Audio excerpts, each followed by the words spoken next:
শুভ সকাল সবাইকে আমন্ত্রণ জানাচ্ছি মেরিল মিল্ক সোপবার রাঙা সকাল অনুষ্ঠানে। আজকের দিনটি সকলে ভালো কাটুক, সুন্দর কাটুক, এই শুভ কামনা জানিয়ে আজকের আয়োজন শুরু করছি। এবং প্রতিদিনকার মতো একজন রাঙা মানুষ আমাদের সঙ্গে প্রথম ঘন্টায় আছেন এবং দ্বিতীয় ঘন্টায় সঙ্গীত আয়োজন রয়েছে। সঙ্গে আছে আমি লাবণ্য এবং আছি আমি মাসুক। শুভ সকাল আমার তরফ থেকেও।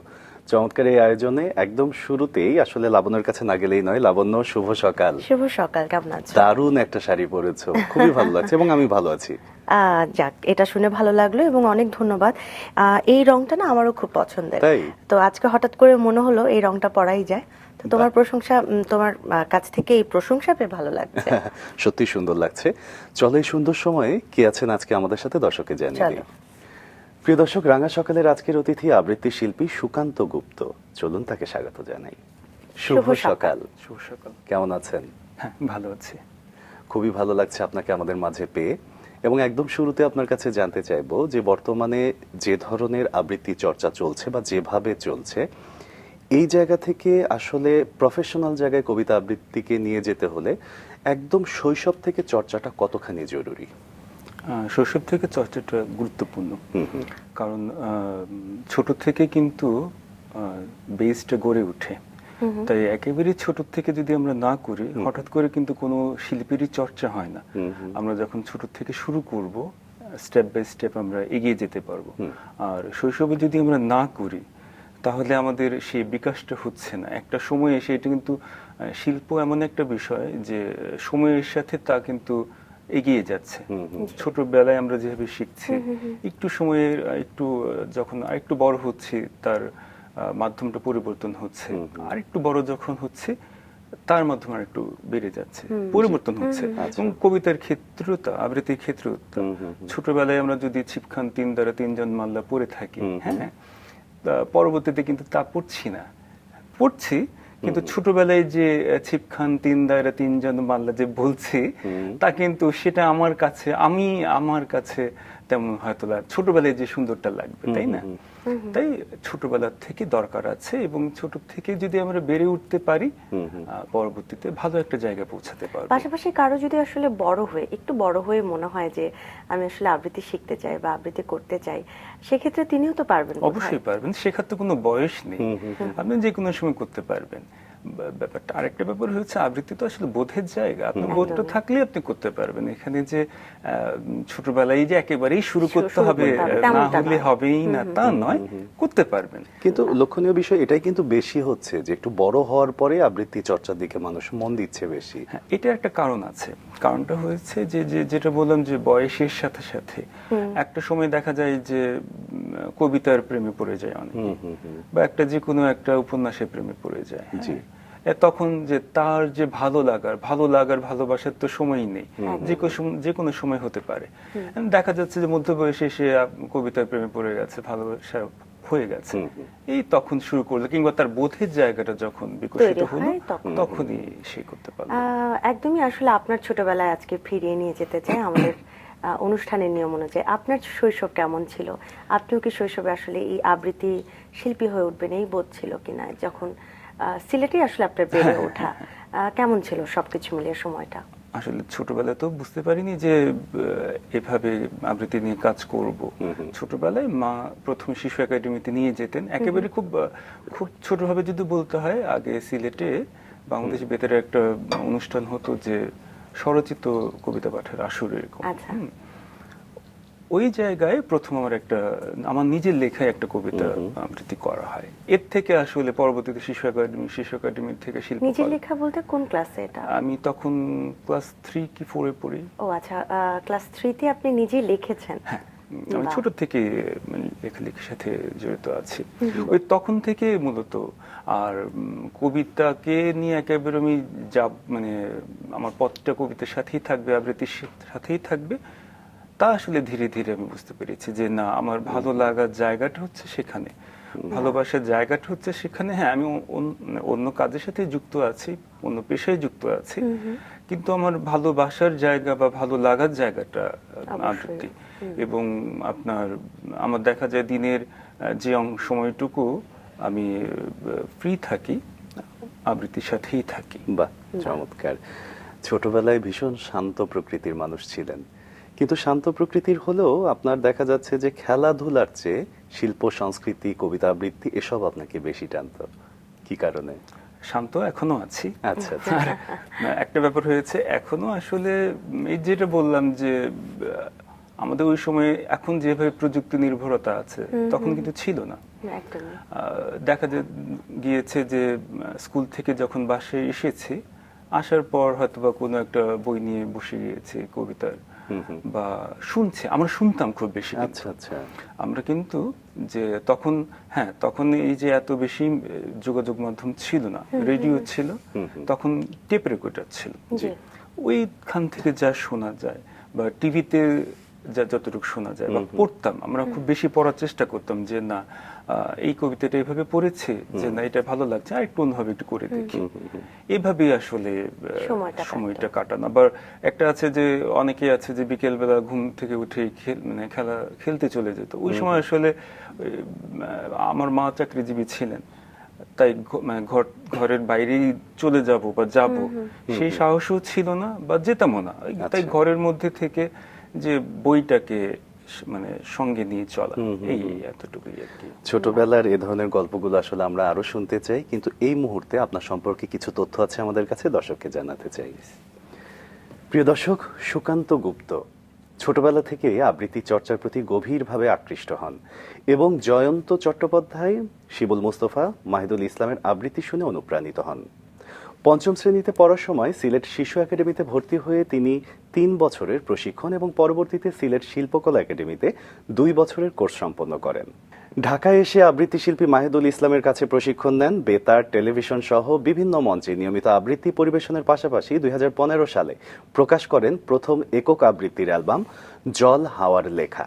এরপর মেঘ বলেছে বৃষ্টি হবে, ছিন্নপত্র, তোমার ছায়া খুঁজে ফিরি, দীর্ঘ রাতের কথকতা এবং রবীন্দ্রনাথের কবিতা নিয়ে সন্ধ্যার মেঘমালা সহ একাধিক অ্যালবাম প্রকাশ করেন তিনি।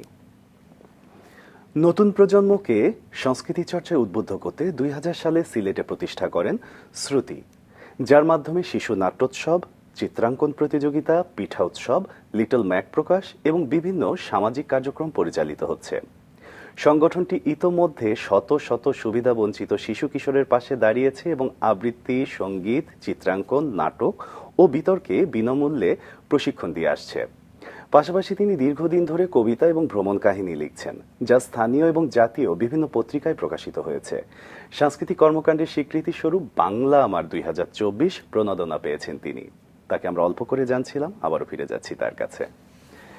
স্যার, অনেক সৌভাগ্যবান মানুষদের মধ্যে আপনি একজন। আপনি যেমনটা বলছিলেন যে আপনাদের ওই সময়ে গানটা রেডিওতে শোনা হতো বা টেপ রেকর্ডারে শোনা হতো, কিন্তু আমি লাকি আপনাকে এই কারণে বললাম যে আপনি আপনার পরিবারের অনেকের কাছ থেকে সরাসরি গানটা শোনার সুযোগ পেয়েছেন এবং একটা গানের প্রতি বা শিল্পের প্রতি একটা ধারণা আপনার তখন থেকেই তৈরি হয়ে গেছে, যেহেতু পরিবারে এ ধরনের চর্চা আছে। শৈশবের ওই সময়টা আসলে শিল্পের প্রতি যে অনুরাগ আপনার, সেটা কি অনুভব করেছিলেন গান শোনার মাধ্যমেই নাকি অন্য কোনো ভাবে? এটা হচ্ছে যে যে বিষয় শুরুতে বলেছে যে মায়ের একটা আগ্রহের একটা বিষয় আছে এবং কবিতার প্রতি একটা আগ্রহ ছিলই। রবীন্দ্রনাথ তো অবশ্যই, কারণ আমাদের যাপিত জীবনের পুরোটা অংশ জুড়েই কিন্তু রবীন্দ্রনাথ ঠাকুর আছেন, নজরুল আছেন। আর পরিবারের যে বিষয়টা হয়েছে, আমার কাকু বা পরিবারের অনেক সদস্যই গানের সাথে যুক্ত ছিলেন, আবৃত্তির সাথে না থাকলেও গানের সাথে আছেন। পরবর্তীতে আসলে আমার শুরু হয়েছিল কিন্তু গানের মাধ্যমে, রবীন্দ্রনাথের গানের মাধ্যমে শুরু হয়েছিল। পরবর্তীতে আমি মূলত আবৃত্তির সাথে একটা ছুঁয়ে যাই। আচ্ছা। এবং এই ভালো লাগাটাও ওই জায়গা থেকেই আসলে শুনতে শুনতে, বা যে সময়টা বললাম যে এখনকার যে প্রজন্মের যারা আছে তারা তো সামাজিক যোগাযোগ মাধ্যম নিয়ে বসে থাকে, আমাদের তো ব্যস্ত থাকে। আমরা তখন ছিলাম আসলে মূলত রবীন্দ্রনাথের গান শুনতাম, পড়তাম বইগুলো, বা ওই ব্যস্ততম সময়গুলো আসলে চলে যেত ওই গান আবৃত্তি। বিনোদনের মাধ্যম বলতে ওই একটুখানি হয়তো রেডিও শোনা কিংবা একটুখানি টিভি দেখা, সেটাও খুব ধরাবাঁধা একটা সময় ছিল। তো সেটা বুঝতে পারছি, এবং সেই জায়গাটা থেকে মায়ের কথা বারবার এসেছে। আপনার বাবা আইনজীবী ছিলেন যদি আমি ভুল না করে থাকি, তো শিল্প, গান কিংবা আবৃত্তি এগুলো নিয়ে তো আসলে সবসময় আমরা কথা বলেই থাকি, এবং যেটা আপনার পেশা সবসময় কথা বলা হয়, কিন্তু বাবা মাকে নিয়ে বোধহয় আলাদা করে বলা হয় না। তো আজকে আমরা এই বিষয়টা নিয়ে জানতে চাই, একটু বাবার সম্পর্কে শুনবো, একটু মায়ের সম্পর্কে শুনবো, এবং মনে হয় না যে বিষয়গুলো আসলে হ্যাঁ বাবার এই গুণটা আমার মধ্যে চলে এসেছে, মায়ের এই বিষয়টি আমার মধ্যে চলে এসেছে, এগুলো কি কখনো লক্ষ্য করেছেন? হ্যাঁ, এটা বলি যে বাবার বিষয়টা হয়েছে যে বাবা এগুলো পছন্দ করতেন, আচ্ছা। প্রকাশ করতেন কম, কিন্তু যখন দেখা গেছে যে কোথাও কিছু করেছে তখন খুব খুশি হতেন, বা অনেকে বলতেন যে না ও এখানে করেছে, এটা করেছে। অনেক সময় বলতেন যে না তুমি এই বইটা পড়ো। আচ্ছা। হ্যাঁ, আর মায়ের যে বিষয়টা হয়েছে যে মা যেহেতু চাকরিজীবী ছিলেন, যে উনি ব্যাংক থেকে ফিরে, ব্যাংকেই ছিলেন উনি, ব্যাংক থেকে ফিরে যে সময়টুকু পেতেন সে সময়, এই যেটা বলেছে যে আগে কিন্তু ওই যে প্রযুক্তি নির্ভরতা ছিল না। হ্যাঁ, আমরা একটা মোটামুটি শাসনের মাধ্যমে আমরা বড় হয়েছি। ওই সময়টা মনে করেন একটা বই দিয়ে দিলেন যে না এটা পড়ো। বাবাও তেমন। আর বাবা যেহেতু আইনজীবী ছিলেন, দেখা গেছে যে ওনার অনেকটা সময় চলে যেত আইন পেশার সাথে। আমরা বাবাকে পেতাম হয়তো বা বিকেল বেলা বা সন্ধ্যার পর। হ্যাঁ, তখন সন্ধ্যার পর দেখা গেছে যে আমরা তো পড়াশোনার সাথে অ্যাটাচ হয়ে গিয়েছি। বা ছুটির দিনগুলোতে বাবা সাথে থাকতেন এবং সময় দিতেন, এবং দেখা গেছে যে না হ্যাঁ এটা করো ওইটা করো। বা অনেকই সময় আছে যে না হ্যাঁ এখানে একটা অনুষ্ঠান হয়েছে, তখন বাবা নিয়ে গেছেন। বাহ। চমৎকার।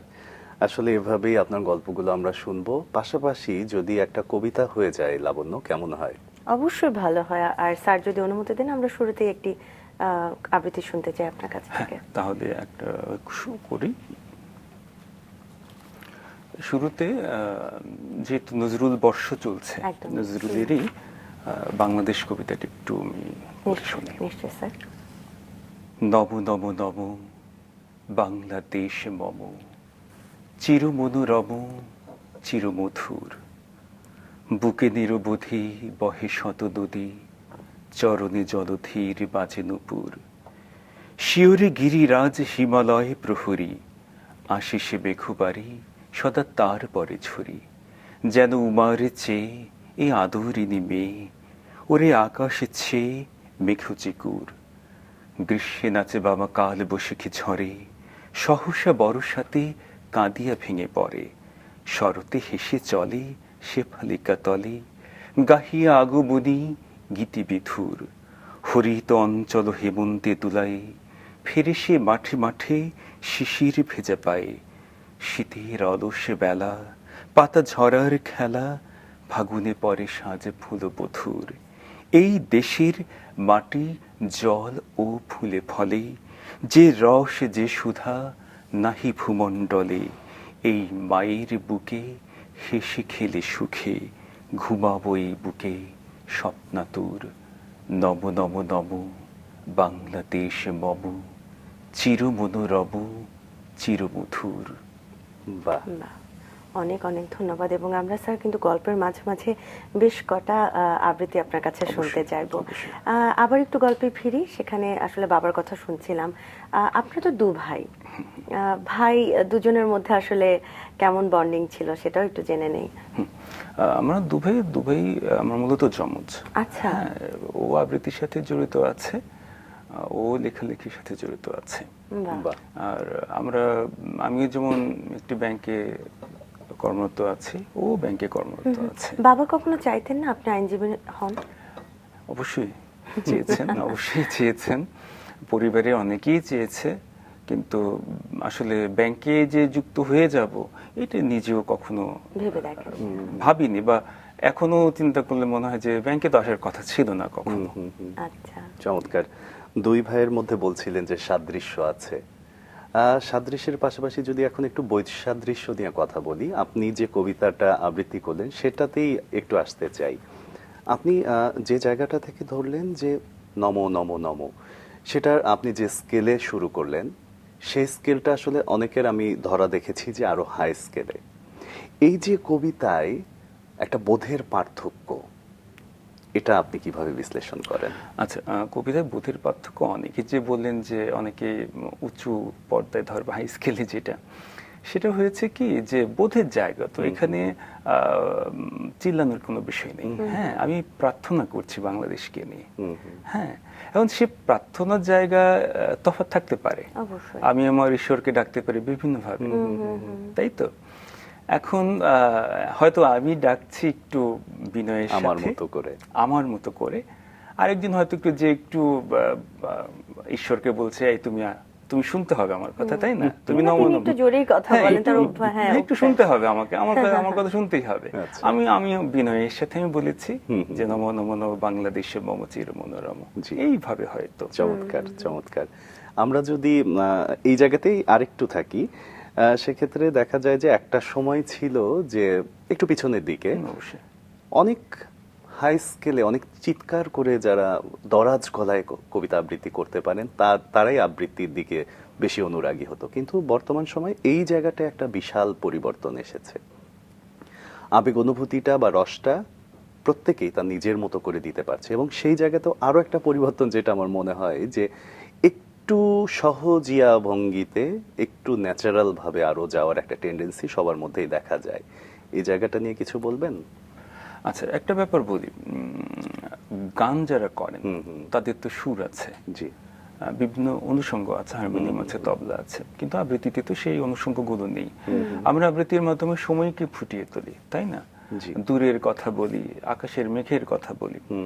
সেক্ষেত্রে আসলে যেটা বললাম, দরাজ কণ্ঠের কথা যেটা বললেন, যে আমি কিভাবে প্রকাশ করছি, আমার প্রকাশ ভঙ্গিটা আমি যদি আপনাকে ওই সময়ের কাছে নিয়ে যেতে পারি তাহলেই ঠিক আছে। এখন যদি আমি খুব জোরে দরাজ কণ্ঠে যদি আমি ওই জায়গায় আপনাকে নিতে পারি, সেটা যে ভুল তা নয়, কিন্তু এখন যে সময়টা এসেছে যে আসলে জোরে জোরে কথা বলে বা দরাজ কণ্ঠে এই বিষয়টা এখন কমে, আর এখন হচ্ছে যে বোধের জায়গাটা, এবং আমি আপনাকে বোঝাতে পারছি কতটুকু, আমি আপনাকে ওই জায়গায় নিয়ে যেতে পারছি কতটুকু, সেটাই হচ্ছে আসলে মূল বিষয়। চমৎকার। এবং বোধের জায়গাটা আপনার কাছেই আসতে চাই, সেই ছোটবেলায় ফিরিয়ে নিয়ে যাব। আপনার শেখা, আপনার একটু একটু বুঝতে পারা, কিংবা প্রাতিষ্ঠানিকভাবে কোথাও শেখা কবে থেকে শুরু হলো? যেটা উল্লেখ করেছিলেন শুরুতেই, যে আমি আসলে পঞ্চম শ্রেণীর থাকাকালীন সময়ে শিশু একাডেমিতে ভর্তি হই।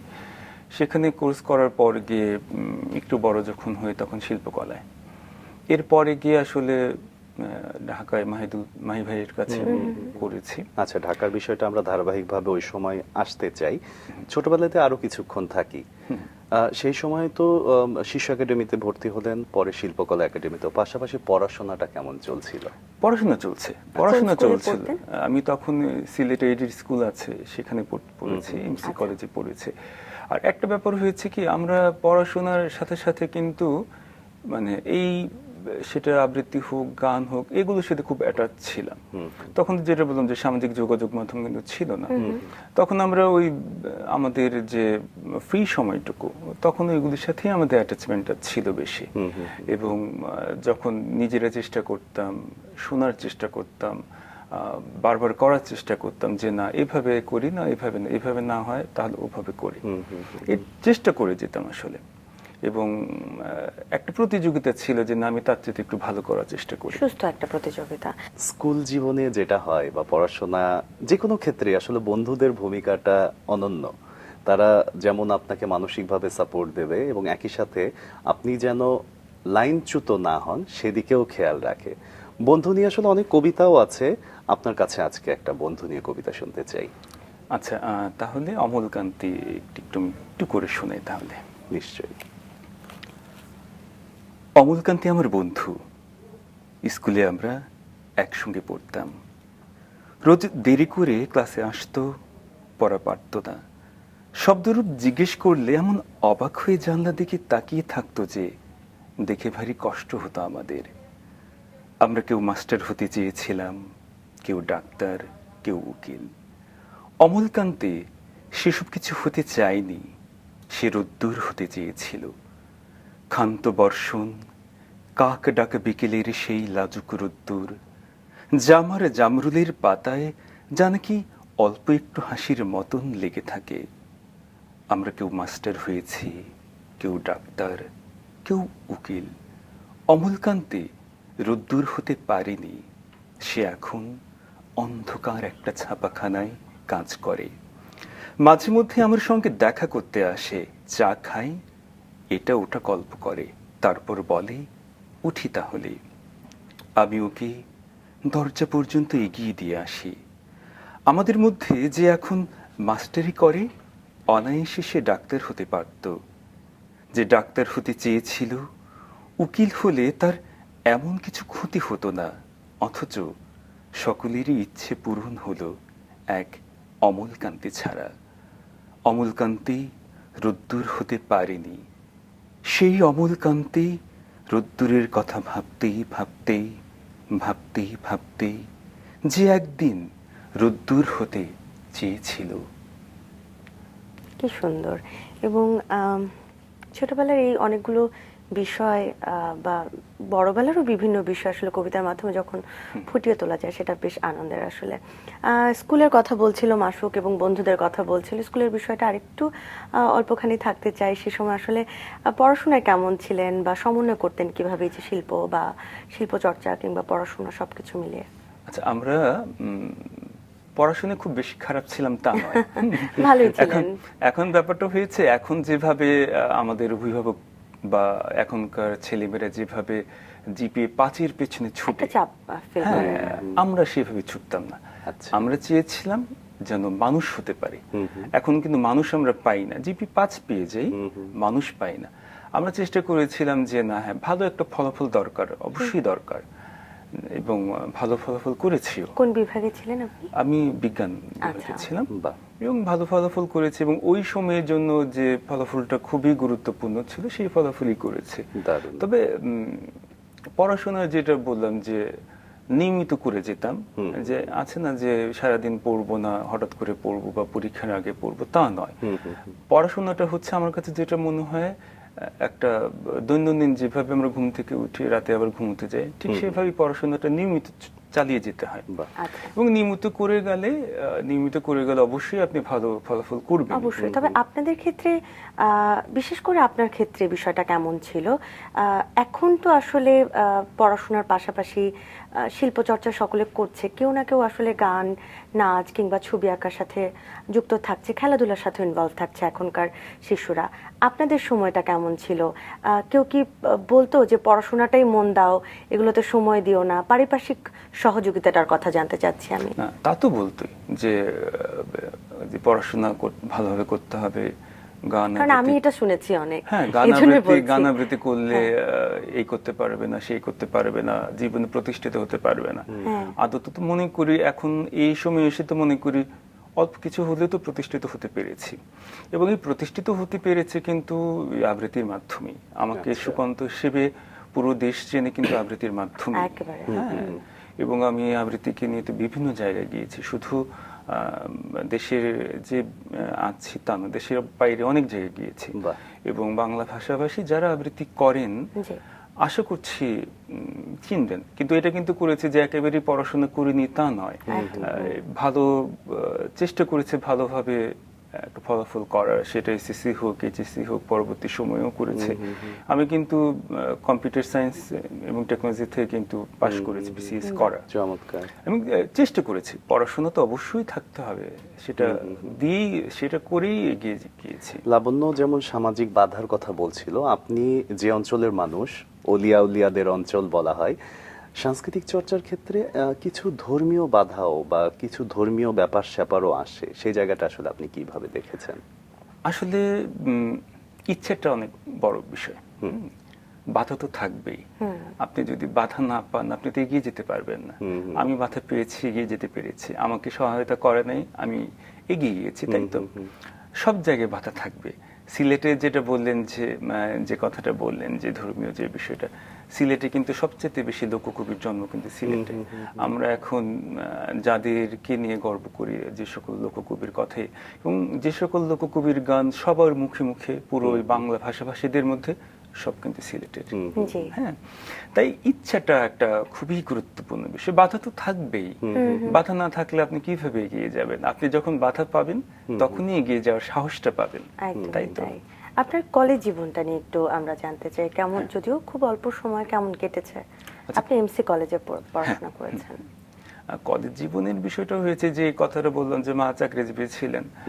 সকালবেলা ঘুম থেকে উঠে হয়তো বা স্যারের বাসায় যেতাম, এখান থেকে কলেজের ক্লাস করতাম, যে ব্রেক টাইম ছিল লাইব্রেরিতে থাকতাম। আমি একটু ছোটবেলা থেকে একটু ইন্ট্রোভার্ট বলা যায়। আচ্ছা, হ্যাঁ, এত বেশি খুব বন্ধু বান্ধব এমন বিষয় ছিল না। আচ্ছা। আমার বন্ধু হচ্ছে আবৃত্তি, বই, নিজের লেখালেখি আর মা। হ্যাঁ, ওনাদের সাথেই আমার যা বেড়ে ওঠা। আচ্ছা। মনে করেন যে ব্রেক টাইমটা থাকতো, লাইব্রেরিতে বসে হয়তোবা পড়তাম, ঠিক আছে, হয়তোবা চেষ্টা করে হয়তোবা এক দুটো লাইন কবিতা লিখতাম, এরকমই আর কি। আর যেহেতু এখনো কলেজের যে বিষয়ে এইচএসসি লেভেলটি একটু কঠিন, তাই পড়াশোনার দিকে অনেকটা মনোযোগী ছিলাম। আপনি যমজ ভাইয়ের কথা বলছিলেন স্যার, আপনি বলছিলেন বন্ধুর কথাও। যমজ ভাই কি আপনার কেমন বন্ধু ছিল? হ্যাঁ, আমরা তো একসাথেই পড়াশোনা করেছি এবং দেখা গেছে যে আমি যেমন আগে যেটা হয়েছে, আমি প্রথমে একটু লেখালেখির সাথে বেশি অ্যাটাচ ছিলাম। পরবর্তীতে যখন দেখা গেছে যে আবৃত্তি নিয়ে খুব বেশি অ্যাটাচমেন্ট আমার বেড়ে গেল, সেক্ষেত্রে তখন আমার লেখালেখিটা একটু কমে গেল। আচ্ছা। এখন যেমন আবার ও বেশি লেখালেখি করছে, আমি একটু কম। এমনিতে স্যার এই যে যমজ ভাই কিংবা বোন নিয়ে তো আসলে অনেক মজারও ঘটনা ঘটে, আপনারা কিরকম কোনো ঘটনা মনে আছে বা ওরকম কিছু হয়েছে কিনা? মজার ঘটনা বলতে সবসময় আমাকে আমার ভাইয়ের নাম সুমন্ত। আচ্ছা। ওকে অনেকে সুকান্ত বলে ডাকে। আপনাদের কি মিল অনেক, মানে অনেকটাই। আচ্ছা। ওকে যেমন সুকান্ত বলে ডাকে, আবার আমাকে অনেকে সুমন্ত বলে ডাকে। দেখা যাচ্ছে যে অনেক সময় ওকে নাম বলে ডাকছে, এভাবেই আর কি। কখনো এমন হয়েছে যে আপনি ক্লাস করতে চাননি, উনি ক্লাস করে দিয়েছেন? আসলে এমন ফাঁকিবাজি ছিলাম না। এখন এই আমরা আসলে সত্যি কথা বলতে খুব সবকিছুতে খুব সিরিয়াস ছিলাম। যেহেতু মা চাকরিজীবী ছিলেন, সেই সিরিয়াসনেসটা ছোট থেকেই আসলে যে কোনো বিষয়ের প্রতি সেই দায়িত্বশীলতা ছোট থেকেই ছিল আসলে। স্যার, একটা আবৃত্তি আবার একটু শুনতে চাই, এবার কোনটা শোনাবেন? তাহলে একটু রুদ্রের কবিতাতে চাই। আমাদের সবারই ভালোবাসার ভালো লাগার জায়গা রুদ্র মোহাম্মদ শহীদুল্লাহ, তার কবিতাতে একটু চাই তাহলে। এত সহজেই ভালোবেসে ফেলি কেন, বুঝি না আমার রক্তে কি আছে নেশা, দেবদারু চুলে উদাসী বাতাসে মেখে, স্বপ্নের চোখে অনিদ্রা লিখি আমি, কোন বেদনার বেনু জলে ভাসি সারাটি স্নিগ্ধ রাত। সহজেই আমি ভালোবেসে ফেলি, সহজে ভুলি না কিছু, না বলা কথায় তন্ত্রে তনুতে পড়ি, যেন লাল ঘুড়ি একটু বাতাসে পেয়ে উড়াই নিজেকে আকাশের পাশাপাশি। সহজে যদিও ভালোবেসে ফেলি, সহজে থাকি না কাছে, পাছি বাধা পড়ে যাই। বিস্মিত তুমি যতবার টানো বন্ধন সুতো ধরে, আমি শুধু যাই দূরে, আমি দূরে যাই। স্বপ্নের চোখে তুমি মেখে নাও ব্যথা চন্দন চুয়া, সারাটি রাত্রি ভাসো উদাসীন বেদনার বেনু জলে। এত সহজেই ভালোবেসে ফেলো কেন, এত সহজেই ভালোবেসে ফেলি কেন। সহজেই কি ভালোবাসা হয়? অনেক ক্ষেত্রে তো এখন তো হয়েই যায়। এখন যে আসলে অনেক কবিদের অনেক কথাই আমাদেরকে ভাবায়, সেই ভাবনার জায়গা থেকেই কথাটা বললাম। আমার তো দারুণ লাগলো। লাবণ্য, তোমার কেমন লাগলো? ভীষণ ভালো, আমি আসলে মুগ্ধ হয়েই শুনছিলাম। স্যার, এমনিতে কি ধরনের কবিতা পড়তে ভালো লাগে বা কাদের লেখা খুব ভালো লাগে ব্যক্তিগতভাবে? সব কবির কবিতাই ভালো লাগে, তবে রবীন্দ্রনাথ ঠাকুর, জীবনানন্দ দাশ, রুদ্র মোহাম্মদ শহীদুল্লাহ এবং নজরুল, ওনাদের কবিতাকে আমি নিজেকে বারবার আবিষ্কার করি। যখন মঞ্চে পরিবেশনা করতে যাই, তখন নিজেকে বারবার আসলে চেনার চেষ্টা করি, নিজেকে বারবার বুঝাতে চেষ্টা করি এবং নিজেকে আবিষ্কার করার একটা চেষ্টা থাকে ওনাদের কবিতার মাধ্যমে। এবং সময়ের সাথে সাথে আসলে নিজেকে আবিষ্কার করা। সময়ের সাথে সাথে আসলে আপনি নিজেকে আপগ্রেড করারই চেষ্টা করেছেন, আবৃত্তির চর্চাটাকে আরো সামনের দিকে ত্বরান্বিত করেছেন। একটা সময় আপনি ঢাকায় চলে এসে জয়ন্ত চট্টোপাধ্যায়, শিমুল মোস্তফা এবং মাহিদুল ইসলামের কাছে আবৃত্তির প্রশিক্ষণ নিলেন, সেই জার্নিটা একটু শুনি। সেই জন্য বিষয়টা হয়েছে জয়ন্তদা বলতে গেলে অনেক নিকটজন আমাদের। যখনই ঢাকায় আসা হতো তখনই দাদার কাছ থেকে কিছু শেখা, মাহি ভাইয়ের কাছ থেকে কিছু শেখা, মাহি ভাইয়ের কাছে অনলাইনেও অনেকটা দিন শিখেছি। আসলে শেখার তো আসলে বয়স নেই, আমি এখনো শিখে যাই, প্রতিটা মঞ্চে শিখি এবং সব সময় আমি শোনার চেষ্টা করি। আচ্ছা, তা অনলাইনই হোক অফলাইনই হোক আমি শেখার চেষ্টা করি। আর যেটা হয়েছে, আগে একটা সময় ছিল যখন আমরা মাধ্যমিক বা যখন আমি বিশ্ববিদ্যালয়ে যখন ভর্তি হই, তখন দেখা গেছে যে শুক্রবার শনিবার অনেক সময় ঢাকায় আসতাম, ওনাদের ক্লাসে যুক্ত হতাম, ওনাদের কাছ থেকে শিখেছি, শুনেছি এবং এর মাধ্যমে আসলে নিজেকে আরেকটু চেনা, নিজেকে আরেকটু আবিষ্কার করার চেষ্টা করা। এবারে কর্মজীবনে চলে আসতে চাই। আপনার বিশ্ববিদ্যালয় জীবন কোথায় কেটেছে এবং তারপরে কর্মজীবন, বলছিলেন যে আসলে ব্যাংকে জব করবেন, সেটাও ভাবেননি, এই গল্পটা একটু শুনবো। আসলে আমি বিশ্ববিদ্যালয় বলতে আমি কম্পিউটার ইঞ্জিনিয়ারিং আমি মূলত পড়াশোনা করেছি এবং এরপরে আসলে হঠাৎ করেই ব্যাংকে, প্রথমে আসলে একটি কলেজে ছিলাম, বছরখানেক শিক্ষকতায় ছিলাম, পরে হঠাৎ করে আসলে ব্যাংকে যুক্ত হয়ে যাওয়া। মা যেহেতু ব্যাংকে ছিলেন, সে আগ্রহ থেকে ব্যাংকে, তবে ব্যাংকে আসলে যে জব করব বা সেটা আসলে কখনো ইচ্ছা ছিল না এবং এখনো আসলে ইচ্ছা নেই। আমার তো মনে হয় যে আমি ছেড়ে দেব, হ্যাঁ, কিন্তু কর্ম তো করতেই হবে, তাই আর কি যুক্ত থাকা। স্যার, পৃথিবীর অনেক দেশেই এমন আছে যে যে শিল্পটাকে ভালোবাসে সেটাকে আঁকড়ে ধরে তার প্রফেশনাল জীবনটা শুরু হতে পারে এবং সেখান থেকে একটা অর্থনৈতিক সংস্থানও হতে পারে। বাংলাদেশেও আছে অল্প পরিসরে, লাবণ্য নিজেও আসলে সেরকম পরিসরেই কাজ করছেন। তো আপনার কাছে জানতে চাইবো যে কবিতাকে আপনি এত ভালোবাসেন, সামহাও যদি এটা নিয়ে প্রফেশনটা হতো তাহলে তো হয়তোবা অন্য কোনো প্রফেশন ভাবার আর দরকার হতো না। এই যে কবিতার প্রফেশনালিজম, এটা তৈরি হচ্ছে না কেন বা কোথায় আছে এখন? আচ্ছা, তৈরি হচ্ছে না তা নয়, আমার বিষয়টি হচ্ছে যেহেতু আমি রাজধানী কেন্দ্রিক নই, হ্যাঁ, আমি সিলেটে মূলত, সিলেটে সেই সুযোগটা যে খুব বেশি আছে তা নয়। রাজধানীতে যেমন অনেক সুযোগ আছে, বিভিন্ন মাধ্যম আছে, হ্যাঁ, যেহেতু রাজধানীতে ছিলাম না তাই আসলে সেভাবে অ্যাটাচ হতে পারিনি। আর এখন যেটা হয়েছে, আসলে আবৃত্তিকে পেশা হিসেবে কিন্তু অনেকে গ্রহণ করেছে। হ্যাঁ, আমাদেরই অনেক পরিচিত আছেন যারা আবৃত্তিকে বিভিন্নভাবে কাজে লাগাচ্ছেন, সেটা প্রশিক্ষণ দেওয়ানোর মাধ্যমে, কখনো সংবাদ পাঠে, কখনো সঞ্চালনায়, বা বিভিন্নভাবে যুক্ত। তবে হ্যাঁ, যেটা বলেছেন যে এত বেশি আসলে অ্যাটাচমেন্টটা হয়নি, আমরা আশা করি এটা হবে। আমি আসলে এই জায়গাটাতেই থাকতে চাচ্ছিলাম যে শুধু গান গেয়ে কিন্তু একজন সঙ্গীত শিল্পী তার ক্যারিয়ারটাকে সারা জীবন চালিয়ে নিতে পারে, কিন্তু একজন আবৃত্তি শিল্পী শুধু আবৃত্তি করে আসলে অর্থনৈতিক সংস্থান, জীবন চালানো, সবকিছু মিলিয়ে কতখানি সম্ভব বা কতখানি সম্ভাবনাময় জায়গাটা হচ্ছে, কিন্তু একেবারে মানে হচ্ছে না। কিন্তু আপনি যে সংখ্যার কথা বলছেন সেটা নিতান্তই কম, উদাহরণ হিসেবে আসার মতো না। এটা আসলে একটু সময় লাগবে, একটু সময় লাগবে, যেহেতু বোধের জায়গা।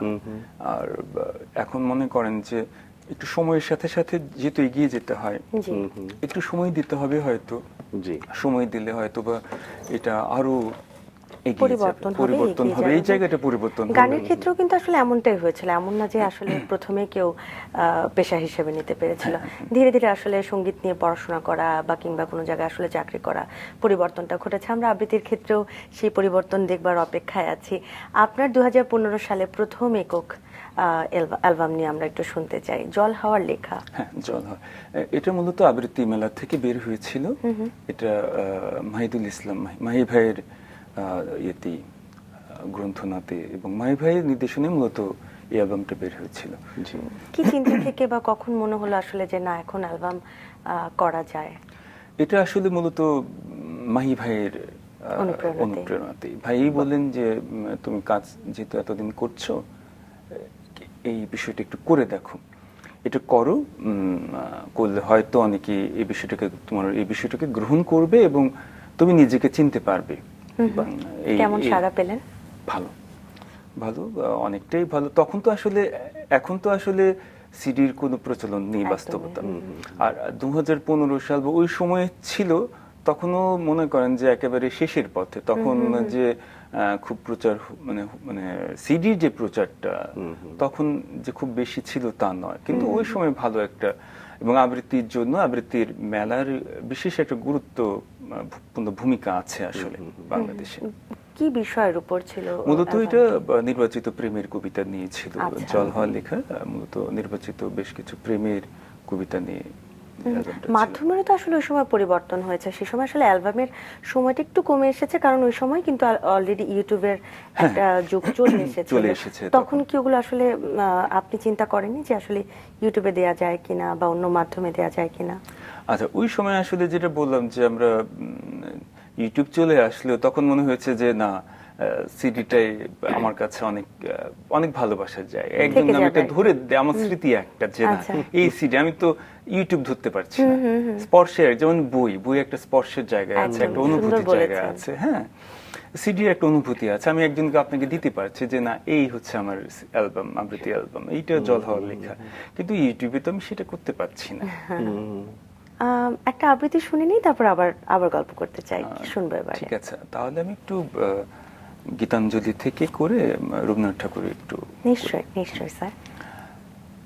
I have invitation to this world festival, and thus my life has been blessed, my eyes have been seen, my ears have heard.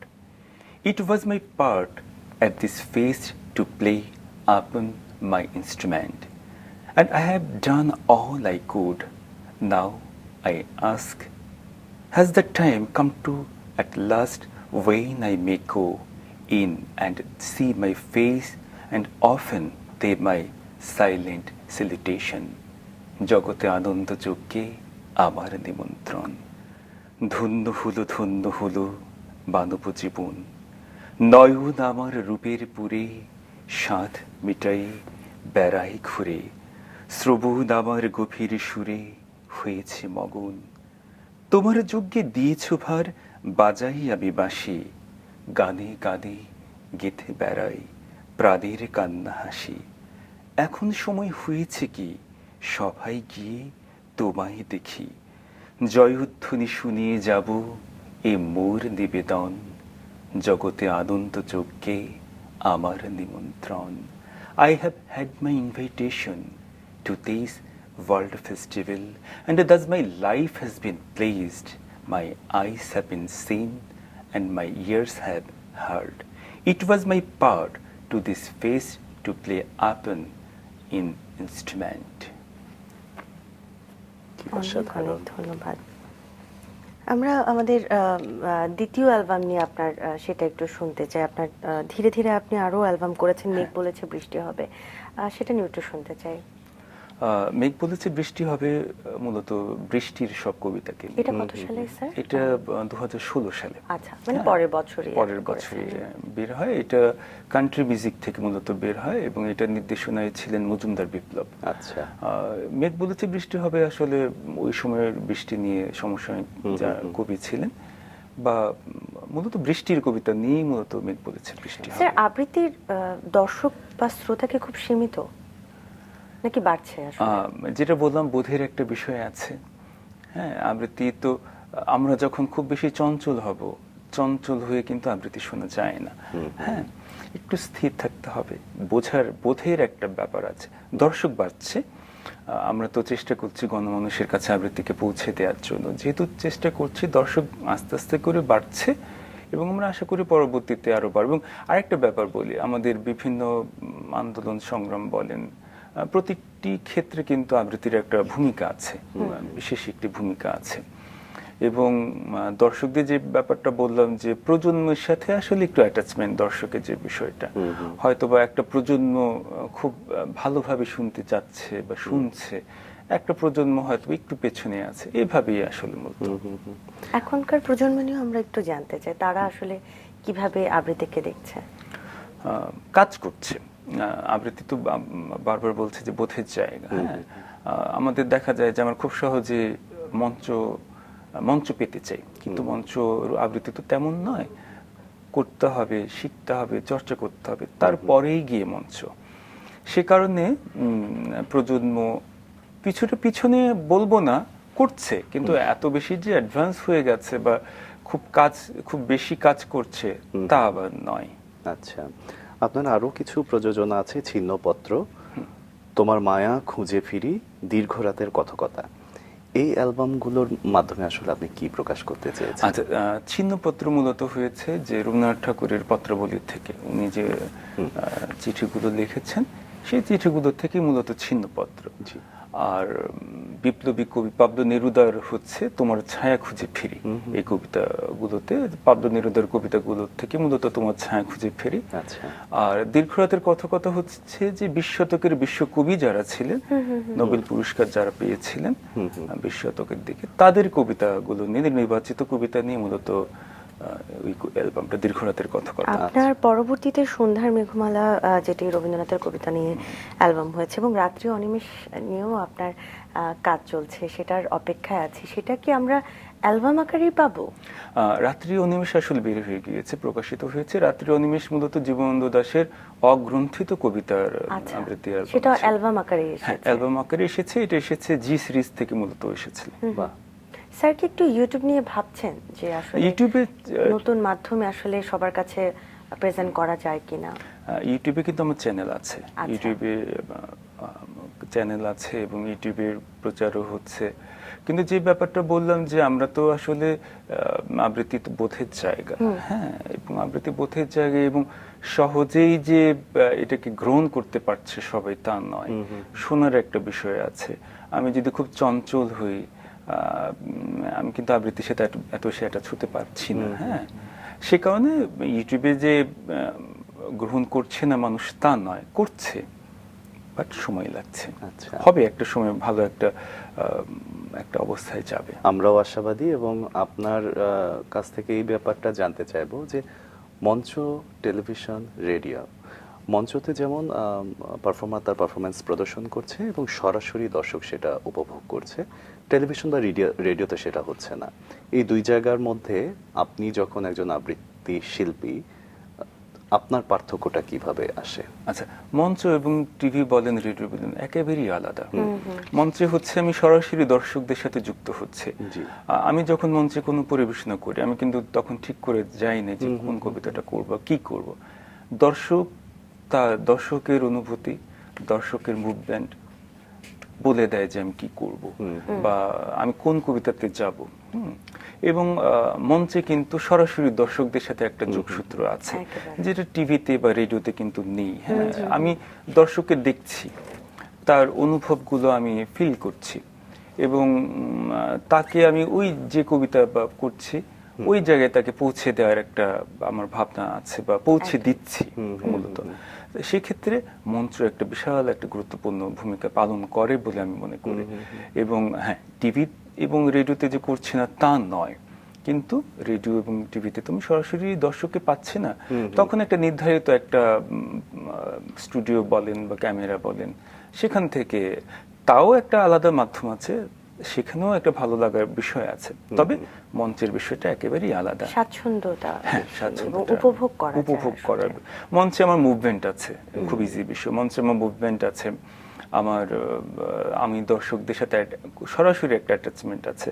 আমার দেখা যাচ্ছে যে আমার নিজের একটা বোঝাপড়ার একটা বিষয় আছে মঞ্চে, কিন্তু টিভি বলেন বা রেডিওতে বলেন, সেটা দর্শকদের সাথে তো সরাসরি হচ্ছে। একদমই তাই। এবং আপনি বলছিলেন যে মঞ্চের প্রতি আসলে আপনার ভালো লাগাটা অনেক বেশি। এই জায়গাতেই যদি জানতে চাই যে মঞ্চের প্রতি ভালো লাগা বেশি হলেও মঞ্চের আসলে পরিবেশনাটা খুবই উৎসব কেন্দ্রিক হয়। সারা বছর যেমন অন্যান্য অনেক শিল্পই চর্চা করা হয়, কবিতা আবৃত্তিটা একটা উৎসবকে কেন্দ্র করে চর্চা করা হয়। এই জায়গাটা আসলে আপনি কিভাবে দেখছেন? উৎসবের এখন কিন্তু আবৃত্তি সব জায়গায় হচ্ছে, হয়তো বিশেষ দিনকে কেন্দ্র করে হচ্ছে কিংবা অনুষ্ঠানকে কেন্দ্র করে হচ্ছে, কিন্তু হচ্ছে। তবে মঞ্চে আসলে কাজ খুব বেশি হচ্ছে তা নয়, হচ্ছে, কিন্তু একটা সীমিত পরিসর একটা আছে আমাদের। এবং আমরা মঞ্চে যখনই করতে যাই একটা নির্দিষ্ট যেমন একটা অনুষ্ঠানে গিয়েছি, একটা অনুষ্ঠানে কিন্তু নির্দিষ্ট সীমাবদ্ধ বিষয় আছে, হয়তো বা কোনো ব্যক্তি বিশেষের, রবীন্দ্রনাথ হতে পারে, নজরুল হতে পারে, জীবনানন্দ দাশ হতে পারে, দিবস কেন্দ্রিক হতে পারে। তাই কবিতাগুলো সেখানে ভাগ হয়ে যাচ্ছে। তবে হ্যাঁ, মঞ্চেও কাজ করার স্বাধীনতা আছে, অনেকটাই আছে। সেখানে আমি রবীন্দ্রনাথ ঠাকুরের তো অনেক ধরনের কবিতা পড়তে পারছি।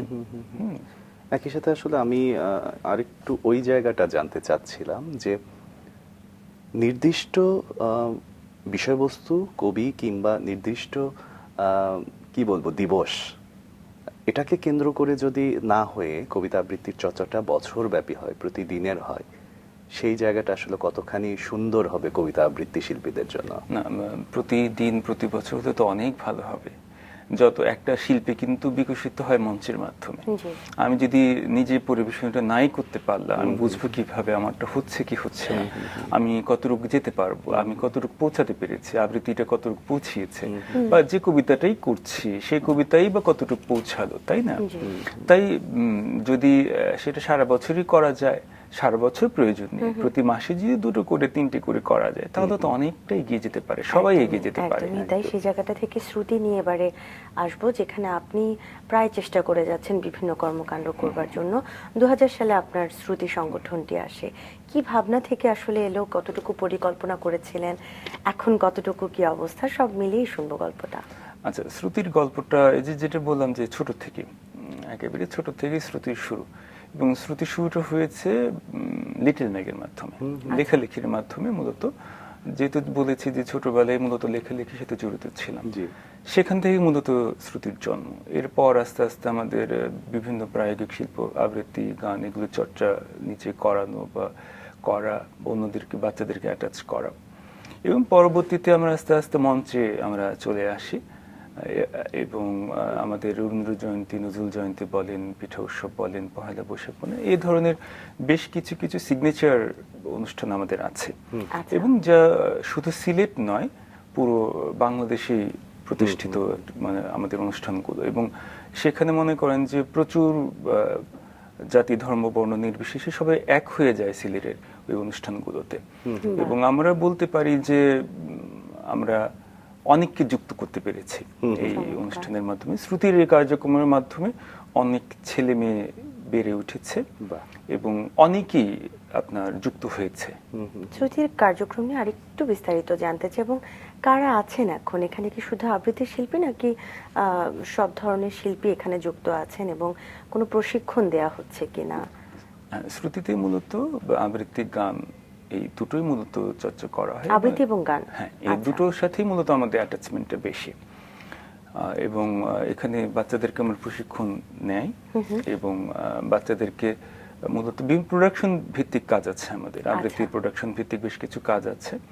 এবং যেটা বললাম, আমাদের নিজস্ব বেশ কিছু অনুষ্ঠান আছে, যেমন আমরা বছরের শুরুতে পিঠা উৎসব করছি, পরে ডিসেম্বরে আমরা আলোর মিছিল করছি, ফেব্রুয়ারিতে আমরা বর্ণমালার মিছিল করছি, তারপর পহেলা বৈশাখে তো বর্ষবরণ করছি, শরতে শরৎ উৎসব করছি, বর্ষায় বর্ষা উৎসব করছি। এই ধরনের প্রকৃতির, আবহমান বাংলা সংস্কৃতির সাথে যে অনুষঙ্গ যেগুলো জড়িয়ে আছে, সেই আয়োজনগুলো মূলত আমরা করে যাচ্ছি শ্রুতির থেকে। এবং এই আয়োজনগুলোতে মূলত তরুণ প্রজন্মে যারা প্রতিনিধিত্ব করছে তারাই যুক্ত হচ্ছে, এবং সবাই, তারাই যে যুক্ত হচ্ছে তা না, সবাই মূলত যুক্ত হচ্ছে, কিন্তু তরুণদের সংখ্যা বেশি এখানে। বাহ, একজন কবির আসলে একজন সংগঠকও হয়ে ওঠা হয়েছে শ্রুতির মাধ্যমে, সেটাই আমরা বুঝতে পারলাম। কিন্তু কবিতা লেখা এবং একই সাথে ভ্রমণ কাহিনী লেখার দিকেও আপনার ঝোঁক আছে, আমরা সেই গল্পটায় যাব, কিন্তু এ পর্যায়ে একটা কবিতা আবৃত্তি শুনতে চাই।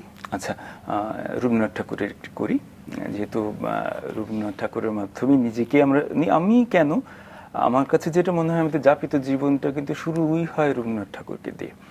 এবং আমরা যখন যেখানে বাধা পাই, রবীন্দ্রনাথ ঠাকুরই আমাদেরকে সাহস যোগান যে এগিয়ে চলো, তাই তো? রবীন্দ্রনাথ ঠাকুরের একটা কবিতা করি আবারও। তোমারই যেন ভালোবাসি আছে শত রূপে শতবার, জনমে জনমে যুগে যুগে অনিবার, চিরকাল ধরে মুগ্ধ হৃদয়ে গাঁথি আছে গীতহার, কত রূপ ধরে পড়েছ গলায়, নিয়েছ সে উপহার, জনমে জনমে যুগে যুগে অনিবার। যত শুনি সেই অতীতে কাহিনী, প্রাচীন প্রেমের ব্যথা, অতি পুরাতন বিরহ মিলন কথা, অসীম অতীতে চাহিতে চাহিতে দেখা দেয় অবশেষে কালের তিমির রজনী ভেদিয়া তোমারই মূরতি এসে, চিরস্মৃতিময়ী ধ্রুব তারকার বেশে। আমরা দুজনে ভাসিয়ে এসেছি যুগলে প্রেমের স্রোতে, অনাদিকালের হৃদয় উৎস হতে। আমরা দুজনে করেই আছি খেলা কোটি প্রেমিকের মাঝে, বিরহ বিধুর নয়ন সলিলে মিলন মধুর লাজে। পুরাতন প্রেম নিত্য নতুন সাজে, আজ সেই চিরদিবসের প্রেম অবসান লোভিয়াছে, রাশি রাশি হয়ে তোমার পায়ের কাছে। নিখিলের সুখ নিখিলের দুঃখ, নিখিল প্রাণের প্রীতি, একটি প্রেমের মাঝে মিশেছে সকল প্রেমের স্মৃতি, সকল কালের সকল কবির গীতি। তোমারই যেন ভালোবাসি আছি শত রূপে শতবার, জনমে জনমে যুগে যুগে অনিবার। কি অসাধারণ, খুব চমৎকার। সত্যি তাই। এবং কবিতা শোনার আগে যেটা বলছিলাম যে আপনি তো লেখালেখিও করছেন, কবিতা লিখছেন এবং একই সাথে ভ্রমণ কাহিনী লিখছেন। লেখালেখি কি কোনোভাবে কবিতা আবৃত্তিকে প্রভাবিত করে কিনা সেটা একটু শুনি। কিছু তো করেই।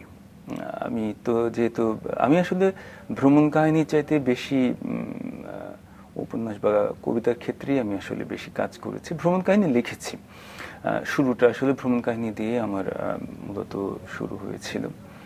এরপরে আস্তে আস্তে আসলে কবিতার দিকে অ্যাটাচটা হয়েছে, যেহেতু আবৃত্তির সাথে যেহেতু আর আমাদের প্রতিটি জীবনের অনুষঙ্গের সাথে কিন্তু কবিতা বেড়ে ওঠা, এবং আমার কবিতার ক্ষেত্রেও জীবনের অনুষঙ্গগুলো জড়িয়ে আছে।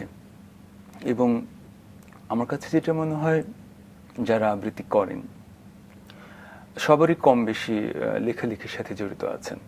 যেমন আমাদের জয়ন্তদা, উনিও কিন্তু লেখালেখির সাথে জড়িত, শিমুল ভাই উনিও লেখালেখির সাথে জড়িত, মাহি ভাই উনিও জড়িত, সবাই কম বেশি আছেনই। তাই সেভাবে হয়তো আমিও টুকটাক লিখছি আর কি, লিখে চলছি। অবশ্যই, অনেক শুভকামনা থাকলো আপনার জন্য। এবং আমরা যেহেতু চলে এসেছি আজকের আয়োজনের শেষ পর্যায়ে, যদি রাঙা সকালে দর্শককে কিছু বলতে চান আপনি। সেটা দর্শকদের উদ্দেশ্যে এটা বলবো যে আপনারা আপনাদের ছোট ছোট ছেলে মেয়েদের বা আপনাদের ঘরে যারা আছেন তাদেরকে আমাদের আবহমান বাংলা সংস্কৃতির সাথে বেড়ে তোলার চেষ্টা করুন। পড়াশোনা তো থাকবেই, কিন্তু নিজের সংস্কৃতিকে নিয়ে বাঁচতেই হবে। আমরা যখন শ্বাস নিতে না পারি তখন কিন্তু রবীন্দ্রনাথ ঠাকুর আমাদেরকে হাত ধরেন, এসে নজরুল আমাদের কাছে এসে দাঁড়ান। তাই জীবনের অনুষঙ্গ কিন্তু এই মাধ্যমগুলি, এই মাধ্যমের সাথে জড়িত হন। অবশ্যই আমাদের ছেলে মেয়েদেরকে পড়াশোনা করতেই হবে, ভালো রেজাল্ট করতেই হবে, কিন্তু জীবনের এই অনুষঙ্গগুলোকে অবশ্যই রাখতে হবে, নতুবা আমাদের এই ছেলে মেয়েগুলো কিন্তু তাদের শৈশবকে হারিয়ে ফেলছে। তারা কিন্তু সামাজিক যোগাযোগ মাধ্যমগুলোর সাথে অ্যাটাচ হয়ে যাচ্ছে বেশি। তারা আমাদের নিজেদেরকে চিনতে পারছে না। হ্যাঁ, আমরা হয়তো বা অন্য মাধ্যমে হয়তো এগিয়ে যাচ্ছে, নিজেদের আর চিনতে পারছি না। অনেক অনেক ধন্যবাদ স্যার, আজকে চমৎকার একটি সময় আমরা কাটিয়েছি এবং আমাদেরকে সময় দেওয়ার জন্য বিশেষভাবে ধন্যবাদ জানাচ্ছি।